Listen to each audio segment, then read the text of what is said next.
So he came out. My mum looked and she turned away.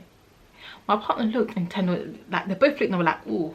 And I was like, what's going on? In my head, I was like, what's going on? Like, why are they turning their head away? Like, what's wrong with my child? Is his face okay? Is his head okay? Is he okay? What is he looking like? Like, what, the fact that they turned around like that literally got me scared.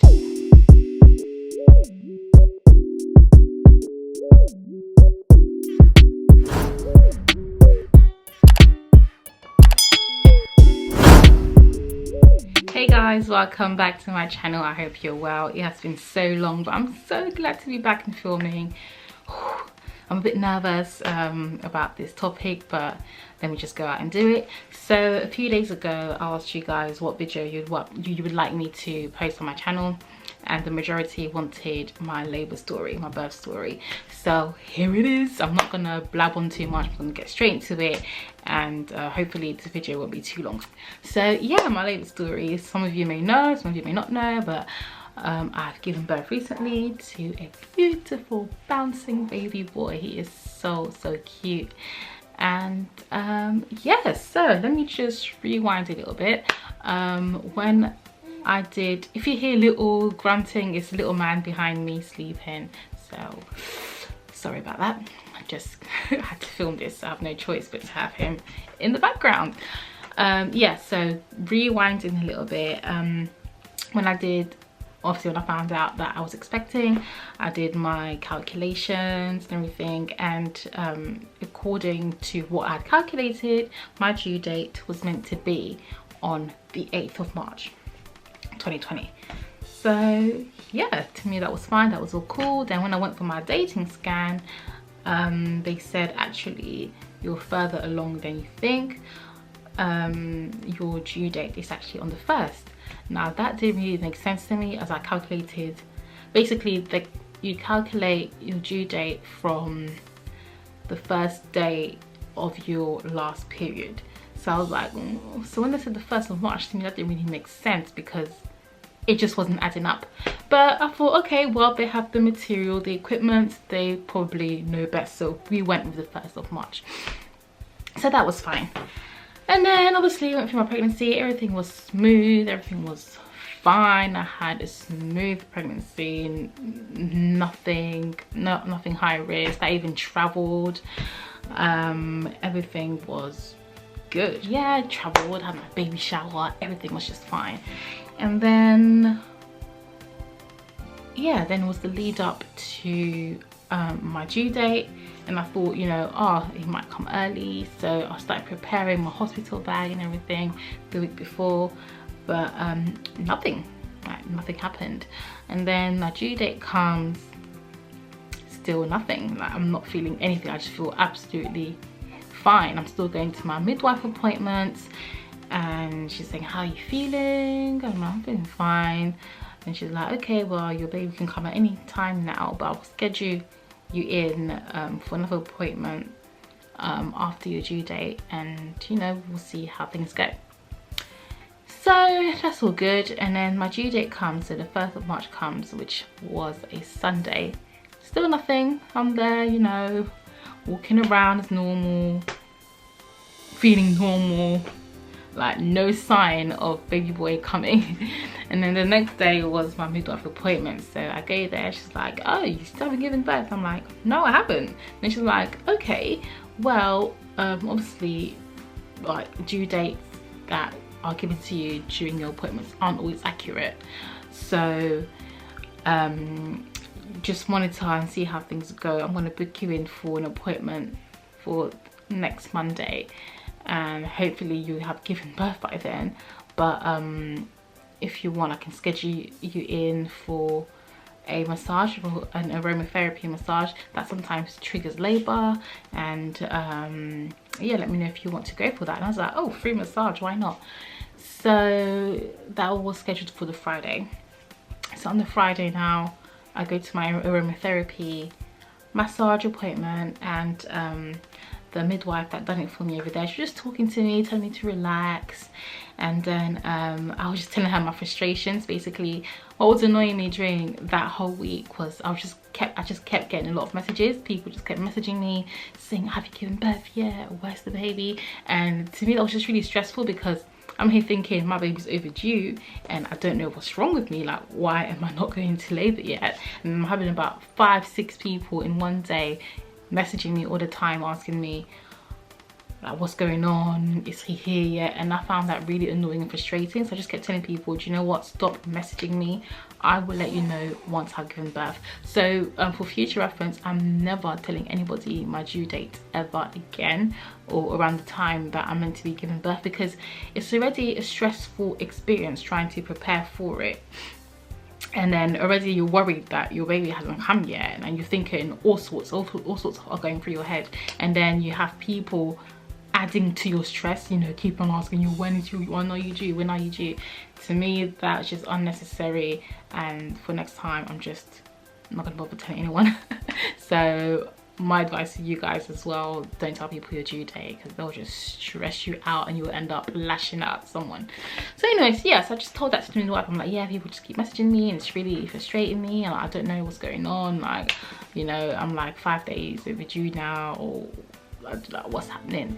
And she was just like to me, you need to relax and calm down. The chances are that our due date is wrong and your due date is correct. So like, just if you have to just switch off your phone. And she's like, yeah, you go home, relax, you know, it could happen any day now, like just don't let people stress you out. So that was that. So Saturday again, nothing happened. Saturday evening now, the night going into Sunday morning, I was just because during pregnancy, like, sleeping is really hard, especially during your 3rd trimester. I just couldn't sleep. I'll always be waking up around 3-4 a.m. or I'll be waking up to go to the toilet, and by the time I come back to bed, like, I don't want to sleep anymore, like the sleep's gone. So it was probably around 4 a.m. and I was just doing a lot of research on like your water's breaking and like how it happens. I was just researching a lot. So I was just on Google, just reading through articles about when your waters break, what happens when your waters break, what you should do when your waters break. And you know how you just go on from one article to another, just reading basically until I fell back asleep. And I woke up now and I just felt like a warm liquid coming out of me. And I was like, huh? So I didn't know, because obviously like your bladder is a bit weak. Like, it's really common for pregnant women, especially in your 3rd trimester, to leak. So basically you can't hold in your wee, so you literally sometimes you leak a little. That is totally normal. So I thought I was just leaking, so I thought, oh, maybe it's just wee. So I literally like got up and I ran to the toilet and I literally wheezed. I thought, okay, it's just wee. But it didn't, I don't know, for some reason it just didn't feel like it was just wee. It was like a warm liquid. It was just weird. I was like, okay, maybe it is my waters. But then I thought maybe it's just all in my head, because I've been researching it the night before and I'm really anxious to go into labor, and I'm really like, you know, wanting to go into labor now. So I didn't think much into it. And then what happened? And then something was telling me, oh, just call the hospital just to make sure. So I called the hospital. Like, when you're pregnant, you get given this maternity book and there's all these emergency numbers that you need to call. So yeah, I called on the emergency numbers. I was like, oh, I've just felt like a warm liquid come out of me, but I'm not sure if it's urine because I needed to wee after, or if it's my waters breaking. And at this point I'm 1 week overdue, so I'm 41 weeks now.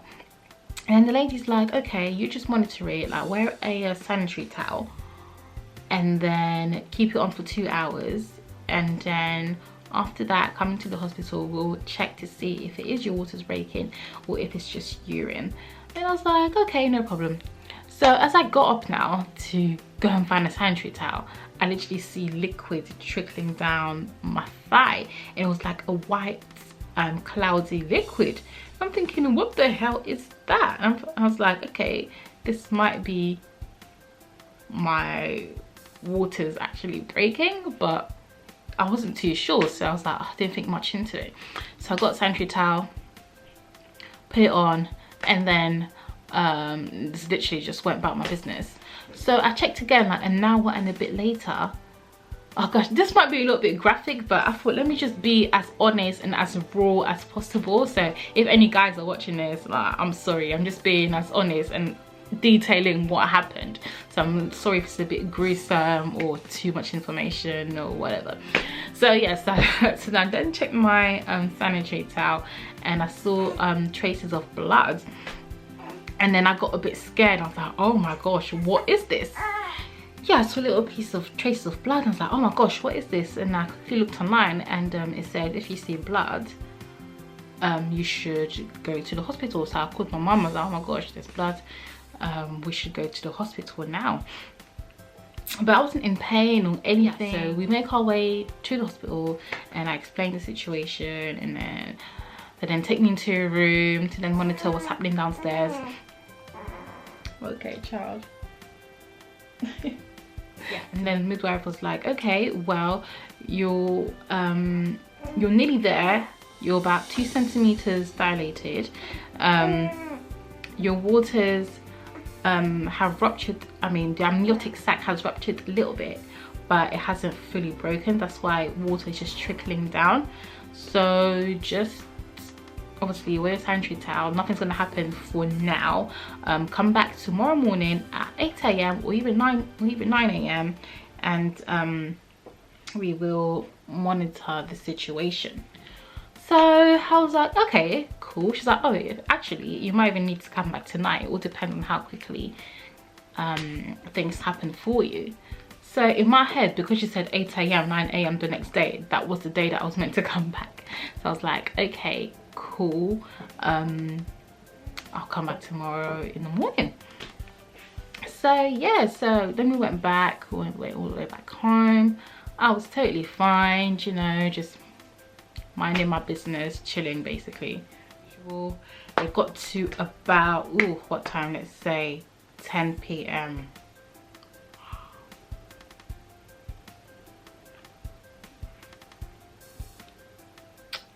10 PM.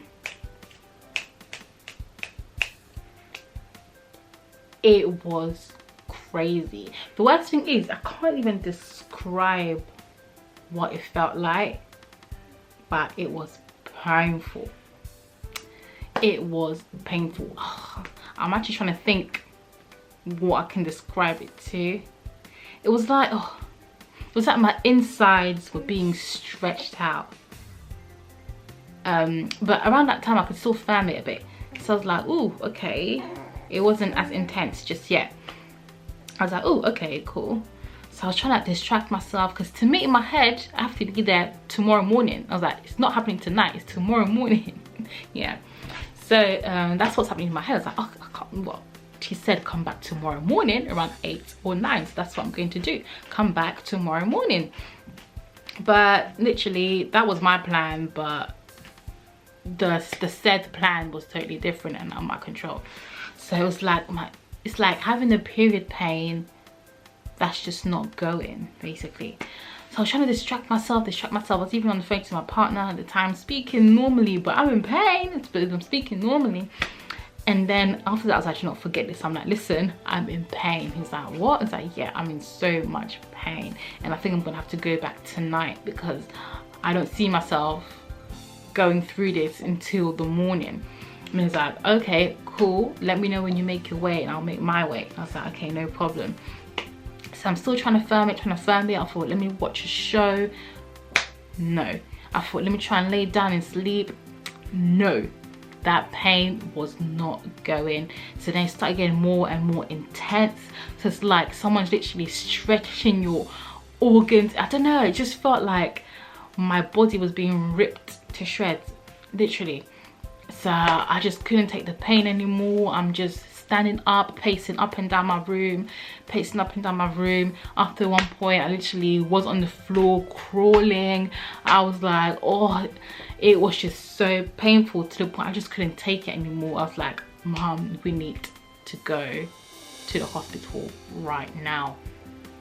So this was about, what time? I think it was around 11:30 now. Yeah, about 11:30. So I've got my hospital bag, got my suitcase, got my stuff. I don't think I was even wearing a bra. I just threw on whatever, and yeah, literally when my dad was like, okay, be calm, you'll be fine. Everything he was saying, I wasn't even hearing. It was coming through one ear, coming out the other, because that pain was just out of this world. Got in an Uber, and yeah, we got to the hospital now. So I explained the situation. Again, they take me back into the same room that was in that earlier on that day. And they then started monitoring the baby's heartbeat, his positioning. Everything was fine. My heartbeat, my pulse rate, everything was fine. And she was like, okay, well, basically you're only 4 centimeters dilated, so you still have a bit to go. So we're just gonna keep monitoring you here, and once your contractions get stronger, we'll then take you to the birthing center or the labor ward. You have a choice of where you want to go, and then we'll take it from there. So I thought 4 centimeters. I was like, okay, so how dilated do I need to be? They're like, oh, 10. I was like, oh, bloody hell. I was like, gosh, this is just so long.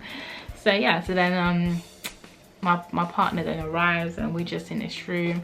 So I'm just literally just pacing up and down, and like my waters, they haven't fully broken yet, so it's just like just trickling. And then I had to wear these massive big sanitary towels.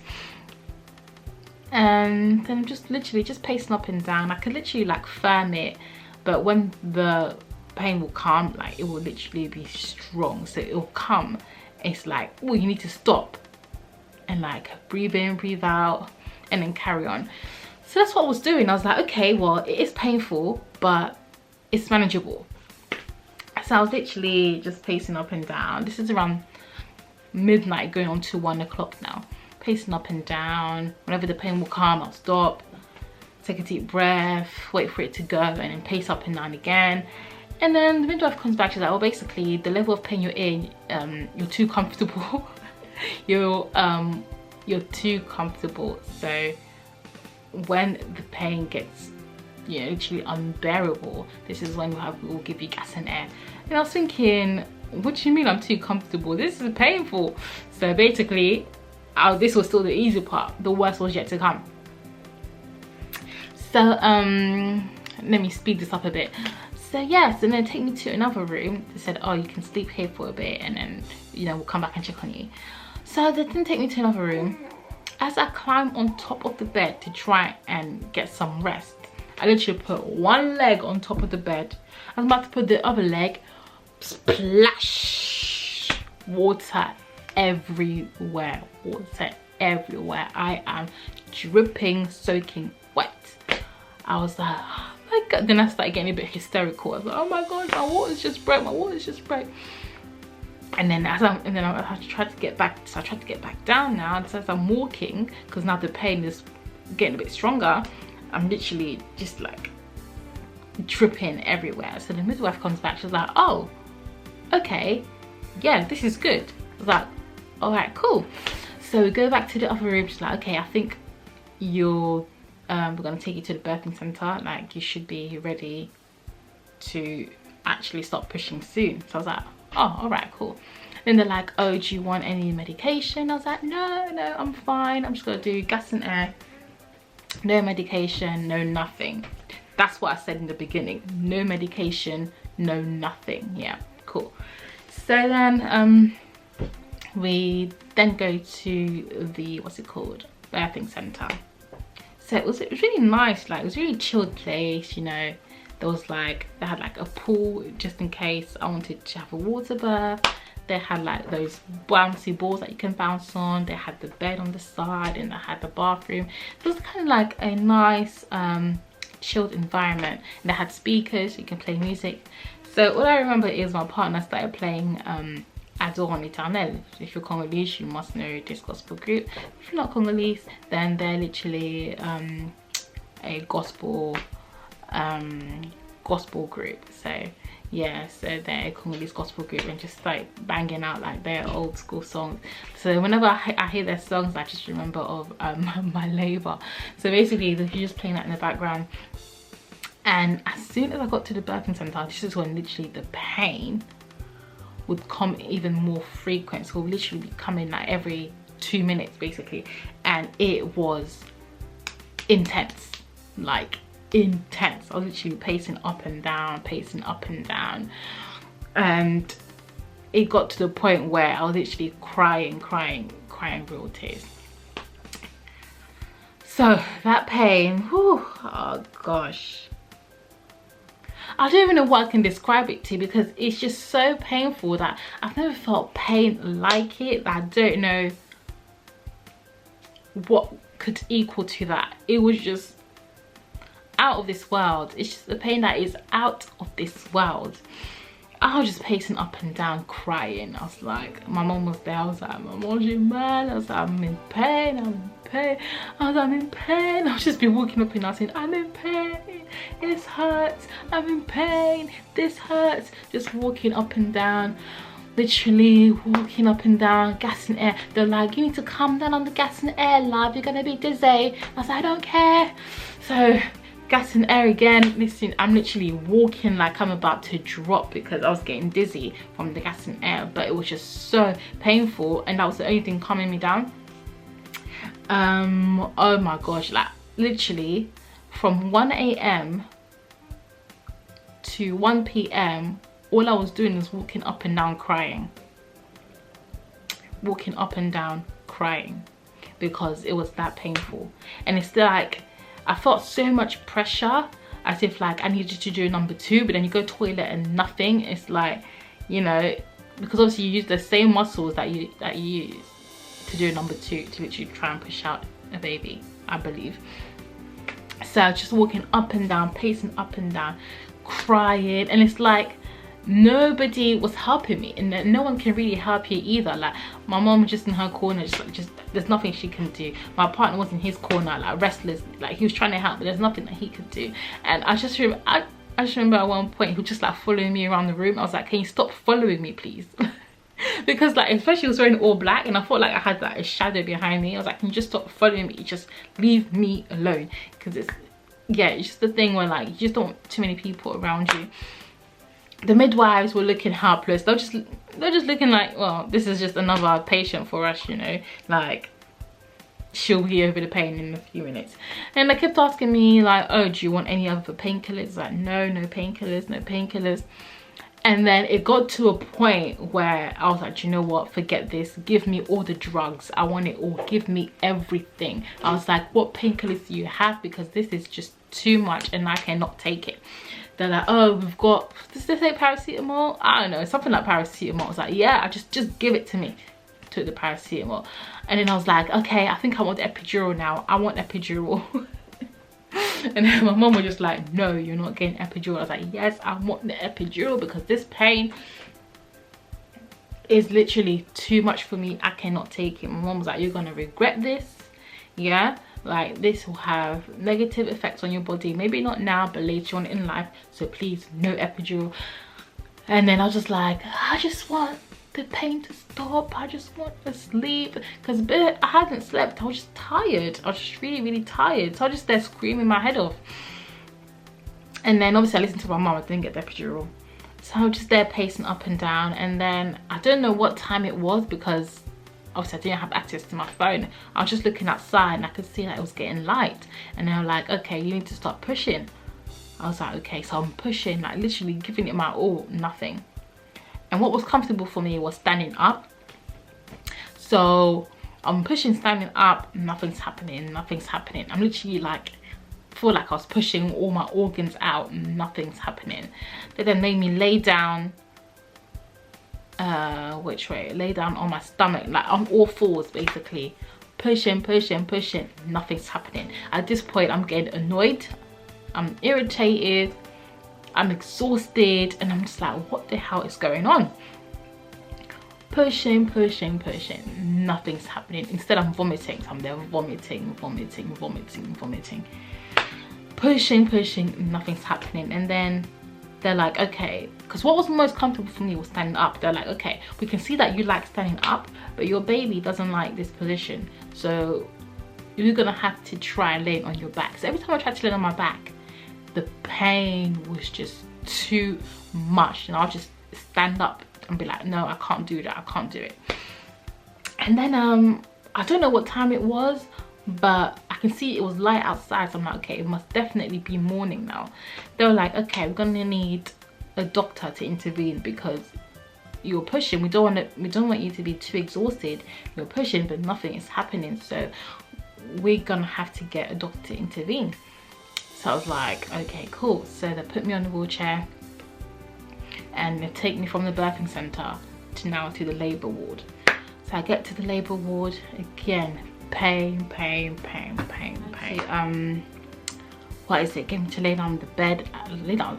As soon as I lay down, I had to shoot back up. I was like, no, I can't. The pain is too much. It's like for some reason, whenever I lay down, that's when the pain would just intensify, and I was like, I can't do it. And the midwife explained to the doctor that I feel more comfortable standing up, but my baby doesn't like me standing up.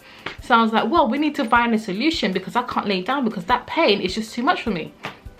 And I don't know, I just couldn't take it at all. Ooh, sorry.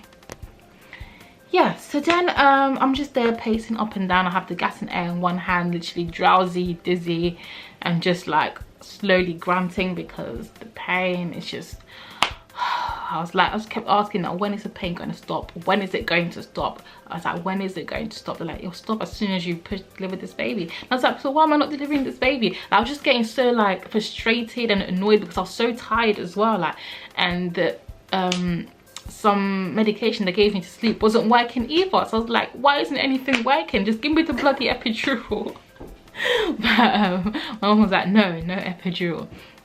So finally the doctor comes now and she's like, okay, so here's the situation. They have a policy that they can't have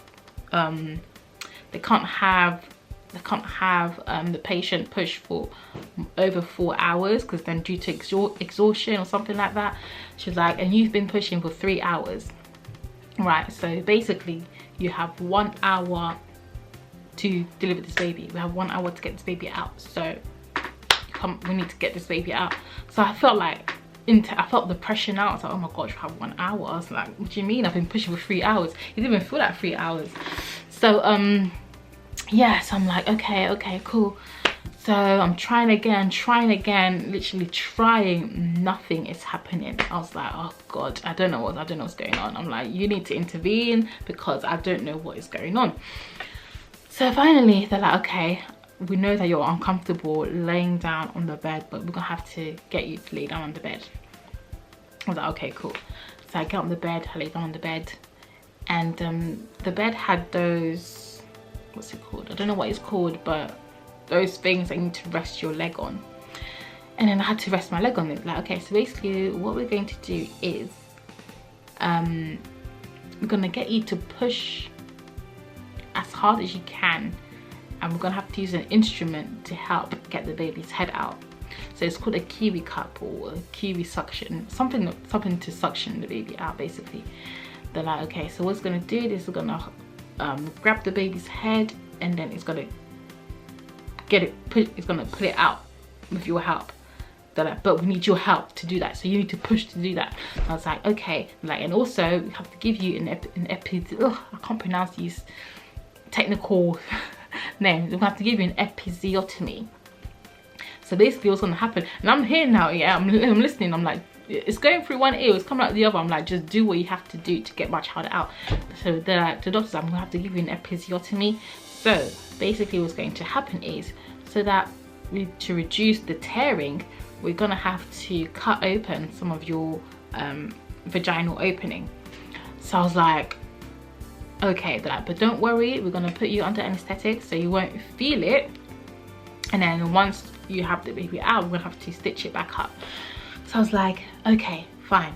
So now one leg is up here, the other leg is up here, and this is literally my opening here. So I have my mom on one side, I have my partner on the other side, and now down there is a bit numb. It's numb, I can't really feel anything now. So then they're like, okay, we're gonna need you to push. And I'm like, okay. So I push. I'm like, okay, I need you to push harder.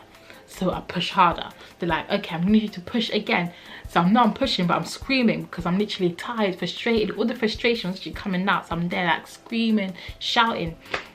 You're like, okay, we're gonna need you to stop screaming because that's gonna make you tired and exhausted, and you need all the energy that you can have, right? So no screaming, just push. So then I'm there pushing, I literally like pushing with everything in me, just pushing. And then I think they're like, okay, the head is there, and I'm like, okay. They're like, okay, keep pushing. So I push again, like, okay, the head is there, the head is out. And I'm like, okay. They're like, right, so now this is the final push, Audrey, you can do it, final push. Oh my gosh, it's so weird thinking about it, final push. And I'm like, oh my gosh. So I'm there like literally gathering myself, and then I literally just pushed everything that I had in me, just pushed it, everything. So I literally pushed like, come on, boom, baby's out, And as soon as he literally came out, I just felt so much relief. It was like, so I could literally breathe. Like, it was just so mad, like, came out. But the thing is, he came out, but I was looking at people's facial expressions around me. So he came out, my mum looked and she turned away. My partner looked and turned away. Like, they both looked and they were like, ooh. And I was like, what's going on? In my head I was like, what's going on? Like, why are they turning their head away? Like, what's wrong with my child? Is his face okay? Is his head okay? Is he okay? What is he looking like? Like, what, the fact that they turned around like that literally got me scared. And like, they came out and all I see is my baby with the umbilical cord, like literally around his neck, around his body. He was literally all tangled up. Yeah, but the scary thing is, was like the cord was around his neck. So I was like, oh. And then they had to like untangle him. And then they're like, okay, it makes sense now.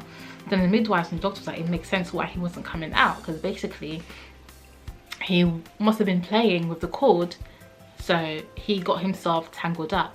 So when I was pushing, he was coming down but coming back up because it was all tangled up. And then so like, that's what I felt like when you were pushing and nothing was happening, because it was literally tangled in the cord. So I was like, oh my gosh, trust my child to be doing that. Yes, and then obviously they untangled him and then just put him in my arm, and then he was there crying. And it's funny because like his favorite position right now is on my chest and his arms out, literally hugging me. And that was how he was when he came out. When they put him on me, he literally like, it's like he was hugging me. And then yeah, he came out, and then obviously I was there all emotional. Then my mom was emotional, and then my partner was emotional. Like, everyone was just emotional. And then they took him and then wiped him up and weighed him, and he was 9 pounds 7 ounces. So everyone was like, oh wow, what a big baby. And I was like, wow, I wasn't expecting him to be that big. That was really big. Pardon.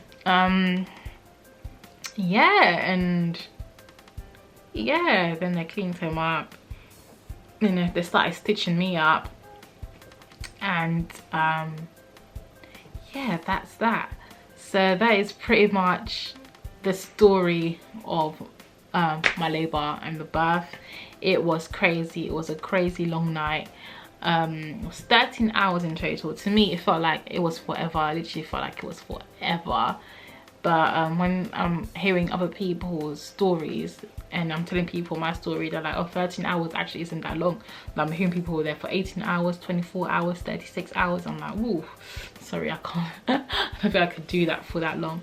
The crazy thing is like, when I was actually in labor, in active labor, I was saying to myself, listen, this is my first and last child. I do not want to go through this ever again. This is it. I don't want any more kids. I was saying the craziest things in my head. I was shouting out the craziest things. But as soon as he came out, like all the pain and everything just literally just went away. And when I like look at him, I'm like, oh my gosh, he's literally so beautiful, so precious, that I'm like, okay, do you know what, I might want more kids in the future. I might want more kids. But yeah, it is a traumatizing experience. It is painful, it is scary, it's all these things. And the worst thing of it all is that like you can never prepare what's going to happen in that room. Anything can happen. You know, you might think you're going for vaginal delivery, and they might tell you, oh, actually you need an emergency C-section. Like, so many things happen in that room that are just out of your control. Just stay prayed up, just stay calm, and just know that, you know, that you're, you know, just hope that your delivery goes well. Yeah, it's just so scary, literally really, really scary. And you're actually stronger than you think you are.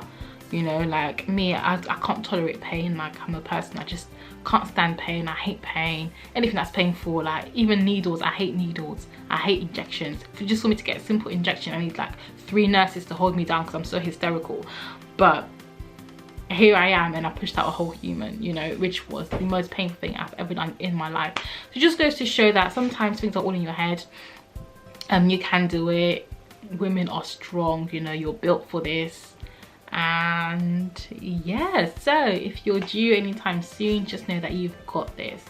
You've got this. Like, stay calm, don't put too much pressure on yourself, you know, and take your time to recover.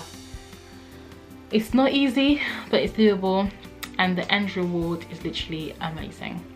So yeah, and that's literally it, guys. So I hope you enjoyed this story time of my birth story, of my labor story. Obviously it's a lot of talking, I'm detailing what happened. Feel free to leave your own experiences down below. If you have any questions as well, feel free to leave them down below, and suggestions for other videos, you know, trying to make my small comeback and all that onto social media. And yeah, that's it. So yeah, I hope it was entertaining enough for you guys, and I'll see you in my next video.